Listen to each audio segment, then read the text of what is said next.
Welcome back, and we're moving into our third segment for today as we find out more about a newly formed organization called the Northern Maya Association of Belize. We have with us on set the chairperson of the association, Arturo Canton. We have a member, Felicita Canton, and we have a member, George Estrella. Good morning and welcome. Good morning, and thank you for having us here. Okay. So, first of all, let's find out more about the impetus for the start of this organization. Well, the organization started this April. It's an amalgamation of different cultural groups from Corozal and Orange Walk. And what motivated us to start this group is because we want to promote and preserve our Maya mestizo culture, which is, you can find it mostly in Orange Walk, Corozal, but we also live in the Cayo district, areas of San Antonio, Benque Viejo, San Ignacio. So that's the main objective of the group, to promote and preserve the Maya culture. You know, we have interviewed so many cultural groups on the show since the start of it. And it has not, I I believe when there was the project happening at Santa Rosa in Corozal, at the Santa Rita, sorry. That's where we talked a bit about the origins of the mestizo culture. It's wonderful to see an association start up now representing such a large body of persons. What was it like, Arturo, getting other people on board to be able to formalize the association? We just had one meeting, and we had like about 10 groups jump on board and say, we want this, we've been waiting for this. And ever since the group started, we've had more groups joining. Like I said, it's from both Corozal and Orange Walk. And we have even persons that don't have a culture group, but are interested in the preservation of the Maya mestizo culture. Those stakeholders in history, those who love just to learn more about the Maya culture, they're joining one by one. They're coming along and they're saying, you know, we want to be part of it. Because I think we have noticed that I'm speaking on behalf. Oh, I forgot to introduce myself. But we remember you. Malobkin in Maya, Malobkin titulakalesh, in Kabaye Felicita Canton. Tene juntul Maya Yucatec. In Kahale Ushamanil Belize. Okay. Mi nombre es Felicita Canton. Okay. Yo soy una Maya Yucatec de Northern Belize. All right. I understand the Spanish version. The thing is that we noticed that single does not work. One does not work. So we are here in New Creek with all our stuff. Palmar is there with all the stuff. Shaibe, Pachacan, Agas Pine Ridge, but then we need to come together and make this thing bigger and better. So that is why when Arturo said that at the first meeting, several people noticed that, and we know that we need an association. So part of it is preserving the language, the cultural dances, and the gastronomical part of the food. So part of it, Orange Walk is known too for its tacos and things like that, which is of Maya culture. So that makes us a little bit more pride, gives us more pride to say, okay, well, let's get together and make this an event. Now, Felicita, it's interesting. You know, we remember when you were here talking about the traditional Mayan ball game and training the boys within the village to be able to compete. It was one of the things we spoke about, that preserving the culture is so important. Now, perhaps people remember from their early social studies classes, perhaps they don't remember, but the Mayas of the North are different in some of the cultural aspects from the Maya in the South. And the links, essentially, that makes us mestizo is I think, sometimes not explained to people that often. So how does one identify as a Northern Maya, for example? Or do you want to build that distinction? The best thing should be that we are Belizean Mayas. Mayas. But then We also have to realize that in the north, we speak a Mayan language that is not the same as the Mopan and the Quechua. We dress differently. The food, they have the caldo, and we have our relleno. And so it's... And we won't get into the fight over tamales and bollos, right? Please. Yes. Because anytime we say it, I never knew this. I never knew, and this is where distinctions in culture, oftentimes, there are little differences, but it's what you build as your identifier. So people now know that there is a different name used for, or there's a different understanding of what's tamalitos in the north and tamalitos in the west, and bollos and what is bollos. And it is because there are different backgrounds in terms of the history of the Mayan culture. Yeah. Yeah. So what happens is, like you see, like Ms. Felicitas was saying, all of us are one Maya family. Yes. But different regions have different aspects added to your culture. It's like now, if you go to Corozal and Orange Walk, we speak differently than if you go and meet our Mestizo brothers living in Belmopan or San Ignacio. There's a different accent. And that was added, and that is the impact of European colonization. It sort of like makes a change to it. So after all, we're still brothers and sisters. We're one big Maya family. We call ourselves the Maya Mestizo or Maya Yucatec because we're more from the Yucatec Peninsula. We originated from this region, so we identify ourselves with that kind of culture. We will be, like Ms. Felicita said, our food is more like pibil tacos. We bake the pig under the ground. We do the relleno. We do the chimole, which is made out of the recado negro. All of that is different, something that you might not be able to readily find in the south. But if you speak the culture, speak the language in southern Belize, we have some words that are the same, and that is the beauty of it. We are one multi-group, but still identify as one. Okay. Now, you are embarking on your first event, and that event is going to honor Marcos Canul. Let's talk, and I see you're ready to give me my history lesson. This is fantastic.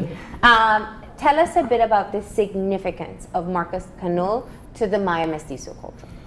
Well, in 2 words, he was a freedom fighter for the Maya nation. And in 1872, on the 1st of September 1872, he came back to Orange Walk to reclaim what was his property, or his lands. And part of it was this battle that we call the Battle of Orange Walk. It was on a Sunday morning where they came and attacked the army barracks in Orange Walk town, which is really, you know where the Immaculada Church is in Orange Walk? That area is the battle site, or the area where we had the military barracks. The BEC building, Belize Estate and Company Produce building, was located in that area as well later on in the 1960s, 1970s. But this area was what Orange Walk, the central of Orange Walk, was, most of the business. At that time too, we could say that San Esteban was a little bit bigger community than Orange Walk town itself. But as time went by and the need for jobs, people migrated from different communities coming into Orange Walk, and Orange Walk got bigger. But getting back to Marcos Canul, and what we're going to do is that Marcos Canul was a freedom fighter for his people, claiming back the land. Also, he is the only person who stood against the British colonization. In this part of the region. In this part of the region, yeah. And in that way, he started to claim his own Mayan identity, trying to show that this is our property, this is mine. And as part of it, what he did, he sent messages and letters to the governor of the country at the time, asking for payment for the use of his property or his lands. And on that day, on the 1st of September 1872, he came to take it back. He said, well, this is it, I've had enough with you, and he came and took over had a battle in Orange Walk town. There's a few prominent families in the community of Orange Walk who had been in contact with these Mayan people from the Icaiche part or Mexico, and they were selling weapons and ammunition to these people. And in a way too, the British government armed and supplied weapons to some of the Maya communities like San Pedro cities and these. But unfortunately, these people turned against them, and they decided with Marcos Canul and started this battle. And it goes more than that, because we have to realize that the Maya were living in this area far long before the Europeans came. And the Europeans came with one intention: they wanted to exploit as much of the natural resources. And at that time, they were exploiting logwood. So they had moved from the coast and they were going more west. So eventually the Maya came in contact with the European. To them, this is their land. They've always been living here for centuries. And so the Maya wanted the British out, the British wanted the land, so it became a conflict, a back and forth. And to drive out the Maya, what the Europeans started to do, the British settlers, is they started to burn down the communities of Western Belize in the area of what is now Yalbac, and those areas of San Pedro, San Jose Viejo, Santa Teresa. There were small villages there, and they started to burn down these communities, burn down the milpas. The Maya got fed up of it, so they said, we have to take back what is ours. These are the invaders, and they constantly came in contact with the British. So, like in our history books, I think that we fail to see the history as the Maya side. The history has been written as the Europeans British being the heroes. They were the ones that were here. They needed the Maya out, and we are trying to tell our Belizean people, see it from a different light. Yeah. We have our own Maya heroes who fought for freedom, who fought for what is theirs. Yeah. Marcos Canul is one of them. Actually, the event we're having on the 2nd of September is, we want to call it the Maya Heroes Day. First and foremost, we're highlighting Marcos Canul. We have several other heroes among our community in our history. So we want our schools to start teaching that part of it. We have Marcos Canul, who fought for reclaiming the land, telling the Europeans, this is ours, we want to keep it like this. Or if you're going to be using our land, pay us for it, pay us taxes for it. The British never did want to do that. Yeah. And had he not fought, the Mayas of the north could have been pushed out of this particular region as well. It's interesting because SJC last year did a special presentation on Marcos Canul. One of the things that fascinated me the most was seeing how some of the remnants still exist and are just integrated into our life now, and we take it for granted, especially in Corozal and Orange Walk. Yeah, let's talk about some of those iconic places. Well, the event occurred after the Coast War. People migrating into the northern parts of British Honduras, the British colony at that time. The Coast War, we saw a lot of mestizos coming into the northern parts of the country. Also, later on, as the war went on and the years went by, and the war, a lot of the Maya people migrated into the northern parts of Belize. And these then are the people that are still in the northern parts and to the western parts of the Cayo, and in the Cayo district as well. The other thing is that when these people migrated, these communities got established, like Corozal Town, Orange Walk, and other communities in the northern parts of Orange Walk. Yeah. Now, talking about the remnants, we in Corozal Town, downtown Corozal, you see the forts. So that was built after the 1870 takeover of Corozal. Marcos Canul actually took over Corozal for a period of time. And so as a fort to defend against the Indians, they call them, was to build these forts. In Orange Walk, we don't have forts, but at that point we had Fort Monde, which is, you can find the base there, the building has burnt down. And then we also have Fort Corinth, where the actual market plaza is, and then we see the trenches that the British regiment built in defense of the Maya who were constantly invading. So these are some of the things that remain there. And if you go to Western Belize in the Yalbac area, you can also still find these communities hidden in the jungle. You find old homes, you find cemeteries. People were living there. These were Maya communities that were burnt down in the 19th century. So you're starting off your association with this one event, and you want to have people understand the significance of Marcos Canul. Now, you've been sensitizing people, I'm sure, as you go along.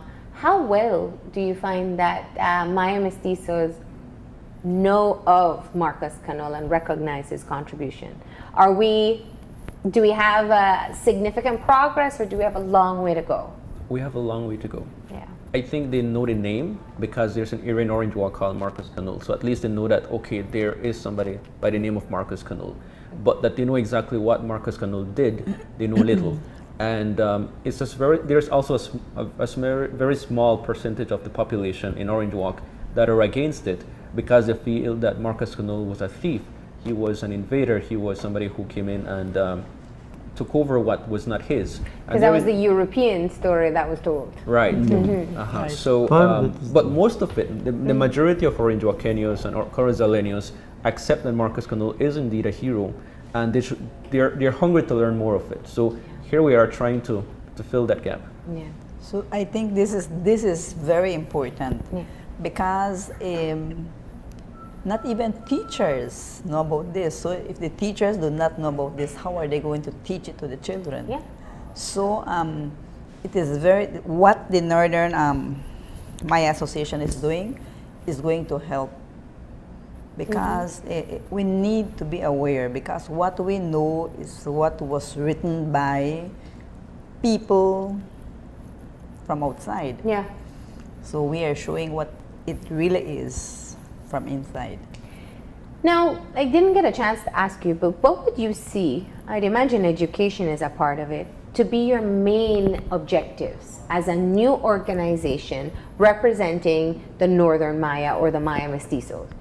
As the objective is, we want for our Belizeans to start preserving our Maya Yucatec lineage, our history, our heritage, and through that, we want our people to, first of all, as Belizeans, start to appreciate what the Maya have done for Belize, start to embrace it, and it's not to mean that Mayas are better than any other ethnic culture. We just want for them to learn more about our culture, see how much our grandparents have done, and to live in harmony, to appreciate each other, be proud of it, and teach more about what the Maya did.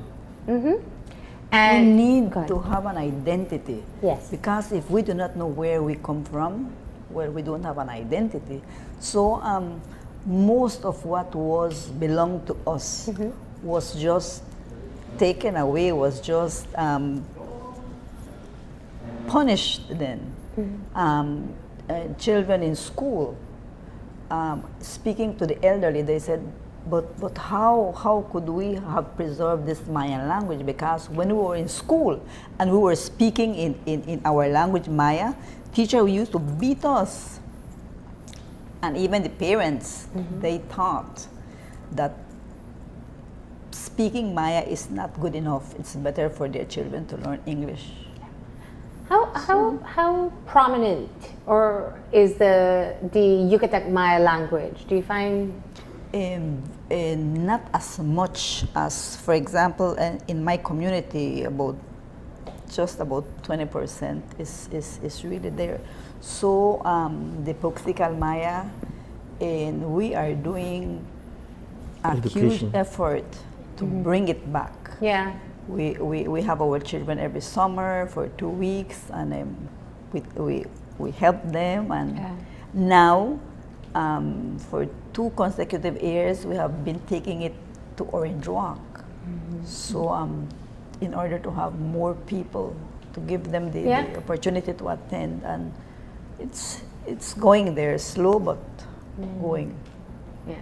And in terms of preservation and of the culture, it's most important that the young ones are learning the language so that there's continuity. What are some of the other areas that you find? You're talking about your national heroes, you're talking about your language, you're talking about the historical use or the ancestral roots of some of the foods that people are eating, like the pibil, which is traditionally not in your crock pot, but in the ground with hot stones.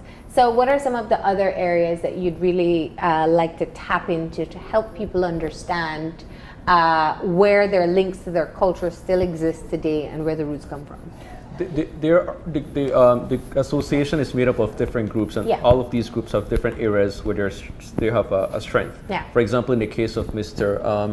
Estrella, he is into history and tours and teaching about it. And there is also researchers like myself, and I have Mr. Armando Valdez, who are more into the lecture part, Yeah. teaching about our history, going to classrooms, going and giving forums, having open up discussions about it.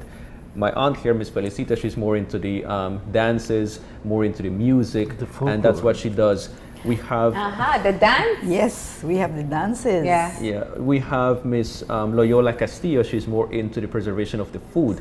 She does exhibit of the food. She prepares the food. She has recipes and everything she's willing to share. So we're working on a calendar of activities. So Yeah. throughout the year, we're going to have different areas where we want how to promote the culture through forums, through lectures, through exhibitions, through cultural days, through festivals. All of this is part of the plan. So this is our first activity as a group.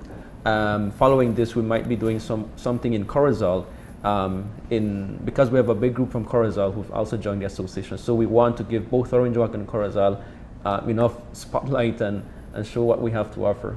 So the event takes place on September 2nd, right? Yeah. Saturday. It's a Saturday, It starts at 9 a.m. It will be at the Marcos Canul monument, which is on the Victoria Avenue, right off St. Peter's Church. Yeah. We will have a little ceremony there, and there will be a special presentation done by a group from Corozal, where they will do. From there, we'll be moving on to Central Park or Queen Elizabeth Park, and there they will have the showcasing some of our foods, dances, and cultural presentations and so on. That's the monument there on the screen. Yeah. We will have the Pok also. Yes. Oh, in the park? In the park. Fantastic. So people will really get a full exposure as well. Of the As much as we culture. can. We consider it small. We really wanted to go big, but the time was not there to plan it. But we really want for as much people to come out on before the ceremony, because like Mr. Estrella said, we have a group from Corozal. I keep forgetting the name, but they're from Chanchan Cristo Rey, and they're going to be doing a special Maya ritual at the beginning. So we don't really get to see this, but but in history, Mayas were very in touch with the forces of stars. nature. And so they used to give honor to the 4 cardinal points. So they're going to do that. We got on with the ceremony. Then we move on to the park, like they mentioned, where we have an exhibit of the food, sale of the food. We have Mr. Yasser from SJC bringing his exhibit of the case war. And we also have the Pocatoc dance. And on top of that, we're also, thanks to the Northern Tour Guide Association, you're going to be giving free tours every half hour to the actual battle site. Teach them and show them, okay, this is where the barracks stood. This is how Marcos Canul and his men, this side they came to when they came to the village, and this is where the shooting took place. And teach as much as possible. So it's free of cost. We would like contributions, yes, but it's free. Our purpose is here to teach as much of our history and culture. Well, thank you so much for coming in and telling us about it. It is definitely an event that I believe people should take the time to go out and experience. As you said, it starts at 9, but it's better if you're there a little bit early. Right. And it closes off with some traditional dance and food, which we all love, At right? the Central Park. And we look forward to hearing more from this association. As you said, it is just the start, and it's an amalgamation of groups that were already working. And so we wish you the best of luck and hope to have you back again soon. We want to thank you, and also really want to thank the Orange Walk Town Council that they are really embracing this project and are full supportive of it, and also the St. Francis Xavier Credit Union in Corozal. Fantastic. We're going to go ahead and take a break now, and when we come back, we'll be joined by the Belize Chinese Association with their special visiting dance troupe. So stay tuned.